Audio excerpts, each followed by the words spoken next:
નમસ્કાર દર્શક મિત્રો, આપ જોઈ રહ્યા છો i7 ન્યૂઝ ગુજરાતી। તો જોઈએ આજના મહત્વના સમાચાર દાહોદથી અમારા બ્યુરો ચીફ કાળુભાઈ ડામોર સાથે।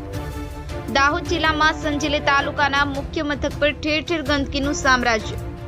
દાહોદ જિલ્લાના સંજેલી તાલુકામાં પ્રજાસત્તાક પર્વની જિલ્લા કક્ષા ઉજવણી કરવામાં આવી હતી, ત્યારે સંજેલી નગરમાં સફાઈ અભિયાન હાથ ધરવામાં આવ્યું હતું, કારણ કે નેતાઓ અને અધિકારીઓની ધ્વજવંદન કાર્યક્રમમાં ભાગ લેવા હતા। એક દિવસ માટે તેમને આખા સંજય લઈને દુલ્હનની જેમ સજાવી દીધી હતી, પરંતુ આ સરકારી કાર્યક્રમ પતતાની સાથે સંજેલી તાલુકામાં મુખ્ય મથક પર જેસે તેવી સ્થિતિ જોવા મળી રહી છે।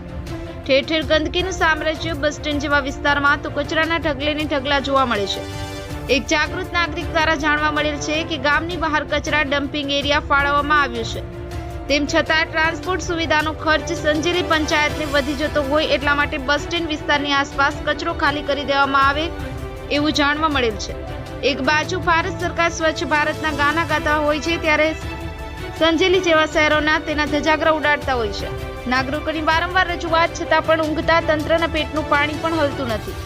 પંચાયતના સફાઈ વેરો લઈ લેવામાં આવે છે, પરંતુ ગામમાં સફાઈના નામે મીંડું જોવા મળે છે। ગ્રામજનો દ્વારા વારંવાર રજૂઆત કરવા છતાં તેમની મુશ્કેલીઓ નિવારણ નથી આવતું, ત્યારે આ મુશ્કેલીઓને નિવારણ લેવા માટે કોની પાસે જવું એ જેમના માટે પ્રશ્ન બન્યો છે।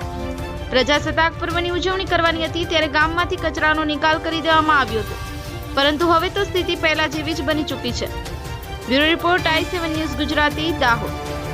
અવનવી ખબરો જોવા માટે અમારી ચેનલને લાઈક કરો, શેર કરો અને સબસ્ક્રાઇબ કરો।